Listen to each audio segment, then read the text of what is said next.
Les scouts musulmans de France, Cheikh Khaled Bentounes. Oui, les scouts musulmans de France ont aujourd'hui plus de 20 ans. Nous sommes dans la 21e année et c'est un mouvement qui ne cesse de prendre de l'ampleur malgré le peu de moyens qu'il a. Vous savez que le scoutisme est basé sur le bénévolat et comme critère, c'est-à-dire éducatif et comme méthode, le scoutisme, c'est quand même l'école de la citoyenneté, de l'humanisme, de la responsabilité. C'est vraiment une vision du monde, une vision de la société, une vision de l'autre, comment échanger avec lui. Et c'est sur cela qu'est basée aujourd'hui la méthode des SMF, en prenant comme critère et comme modèle tous les prophètes, mais pas dans le sens religieux du terme, mais en tant qu'éducateur, c'est-à-dire en prenant Noé comme l'écologiste, parce que pour un enfant ça parle beaucoup mieux que de montrer Noé dans son arche sauvant l'humanité d'une catastrophe vers laquelle elle se dirige, en prenant Moïse comme l'homme du droit, l'homme de la parole, l'homme qui, avec les 10 commandements, qui est venu pour mettre dans la société humaine de l'ordre. Donc chaque prophète est pris comme exemple parlant. Et Jésus comme l'homme de l'amour. L'homme de l'amour, donc de la fraternité. Elles ont compris. Et Mohammed, l'homme. Eh bien, Mohammed, c'est pour nous l'homme de la miséricorde. Sans lui, nous ne connaissons pas tout ce dépôt. Sans lui, nous ne connaissons pas tout cet héritage qui nous vient de la nuit des temps et que chacun de nous doit incarner en tant que fils d'Adam. Parce qu'il a dit, vous êtes tous fils d'Adam et Adam est de terre. Donc le respect mutuel, l'engagement mutuel, une fraternité, une solidarité partagée pour éveiller les jeunes à une responsabilité nouvelle et un nouveau défi. Bien sûr, et Ali Ben Makhlouf, avant d'arriver au mouvement scout, il y a aussi la famille, et comme le noyau de cette ouverture sur le monde et lieu d'éducation fondamentale. Oui, il est vrai que dans le reportage, ce que l'on voyait bien, c'est que ces jeunes sont revenus chez eux et il y a quelque chose qui se continue.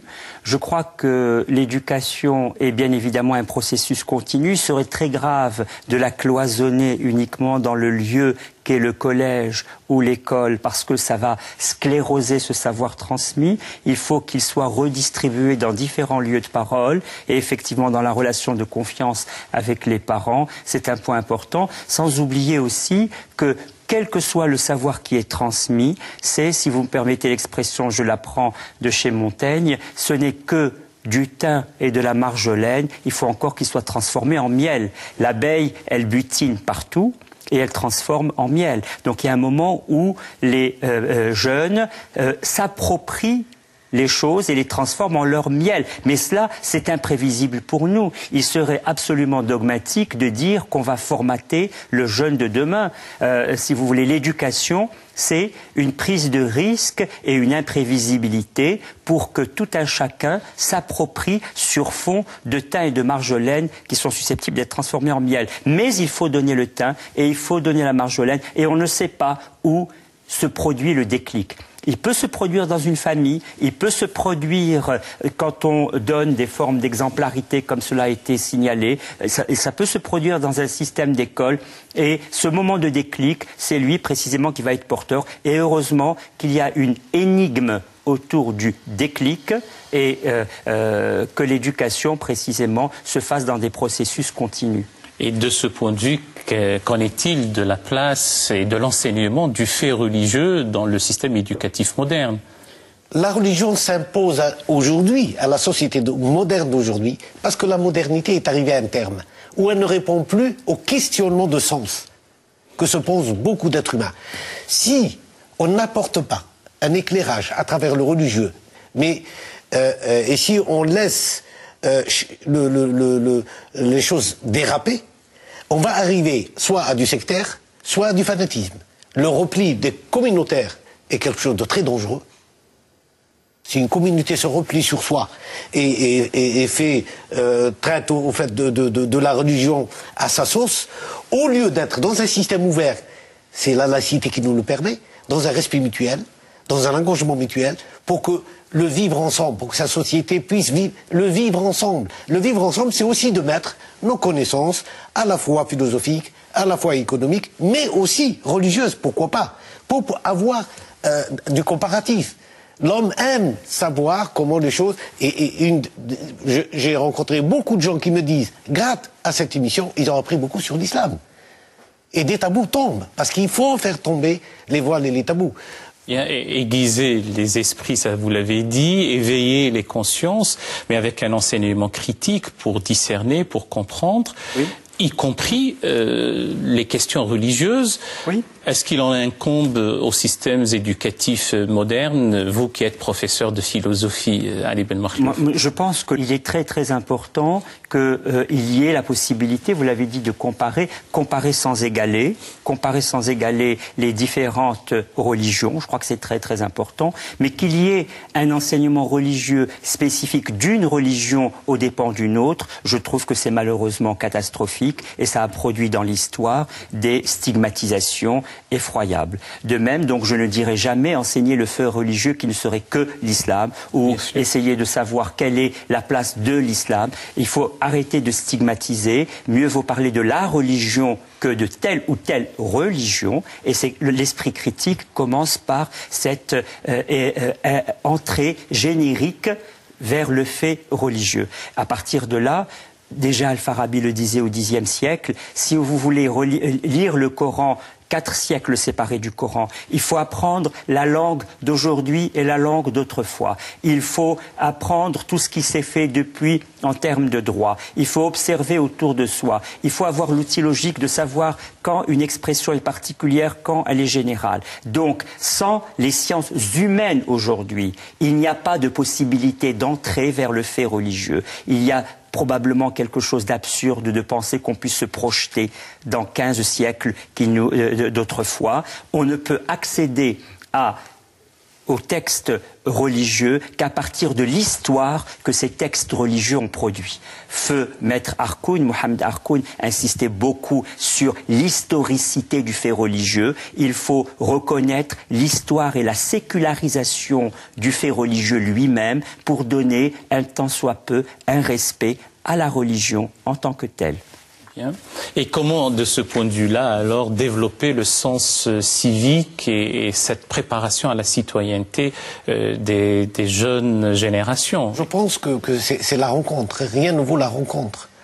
Il faut susciter la rencontre de nos jeunes. Et, par exemple, en ce qui concerne l'ISMF, les scouts musulmans de France, en 2011, va démarrer la flamme de la citoyenneté qui va parcourir 18 villes et qui va finir son parcours le 24 septembre à Paris. Et c'est la rencontre peut-être le parcours va permettre la rencontre avec 50 000 ou 100 000 jeunes, puisque dans chaque ville, il va y avoir un concert, dans chaque ville, la parole va être donnée, et une charte va être écrite au fur et à mesure du parcours par tous les jeunes pour qu'ils soient entendus par le monde politique, par le monde de leurs aînés, parce que c'est notre capitale.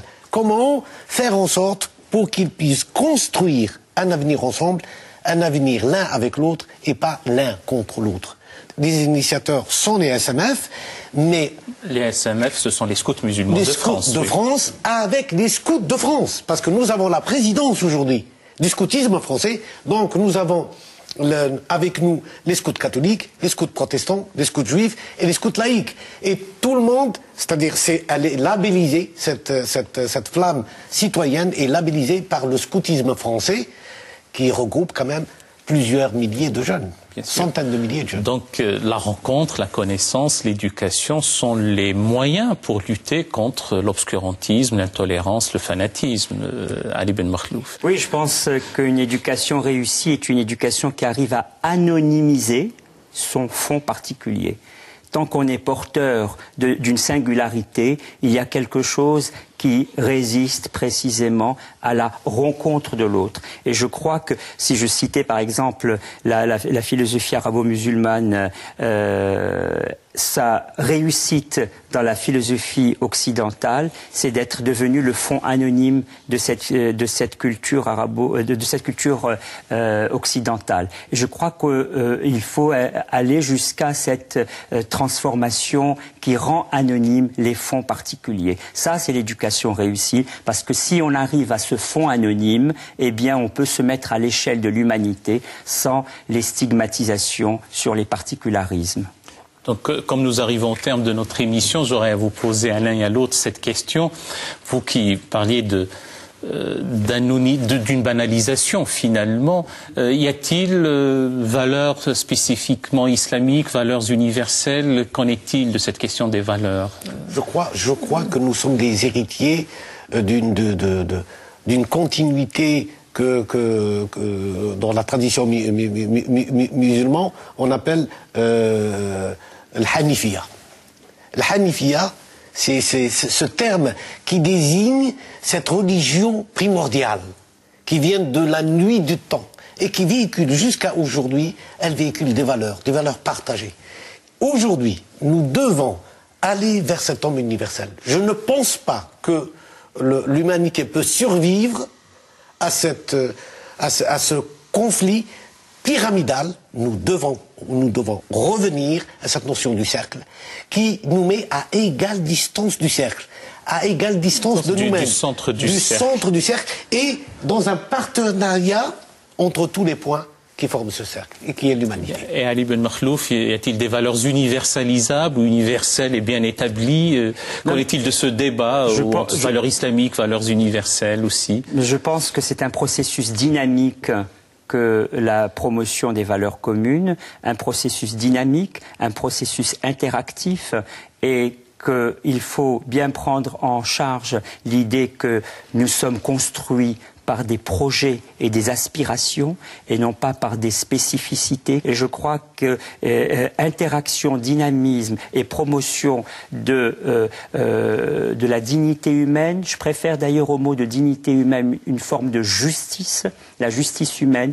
Vous parliez d'éducation et c'est notre émission, et il y a une éducation au regard sur l'injustice pour pouvoir éviter cette injustice. Je ne pense pas que vis-à-vis d'un enfant, on puisse se permettre juste des principes abstraits d'amour et de fraternité s'il n'y a pas une solidarité dans le mal, une solidarité dans la douleur, une solidarité dans l'injustice pour éviter ces situations-là. Cela fait partie de l'éducation.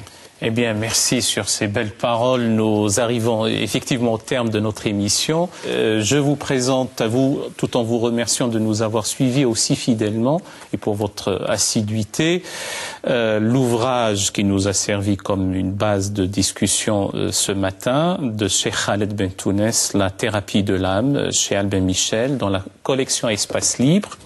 Toujours de vous, Cheikh Khaled Bentounes, L'homme intérieur à la lumière du Coran, chez Albin Michel. De vous, Ali Ben Makhlouf, L'identité, une fable philosophique aux presses universitaires de France. Toujours de vous, le vocabulaire d'Averroès, Ali Ben Makhlouf, cette fois-ci aux éditions Ellipse.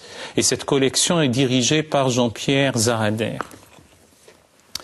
Les écoles éducatives dans la civilisation islamique, cette fois-ci du 9e au 12e siècle, une préface de Gilbert Grand-Guillaume de cet ouvrage signé Habib Hafez aux éditions Éducation sans frontières. Journée de la solidarité humaine, l'invention de la tolérance, Averroès, Maïmonide, Las Casas, Voltaire et Lincoln, un ouvrage collectif sous votre direction, Ali Ben Makhlouf. Et l'ouvrage sur le soufisme, L'héritage commun, sous votre direction, Cheikh Khaled Bentounes, aux éditions Zeki Bouzid. C'est un ouvrage remarquable.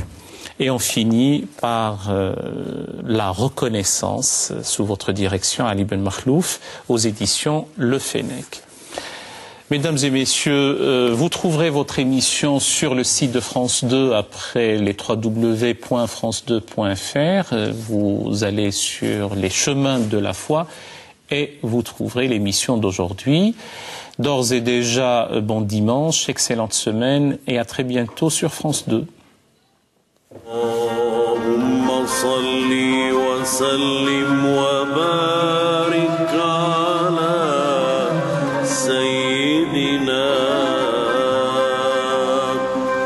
وأسعدنا وسندنا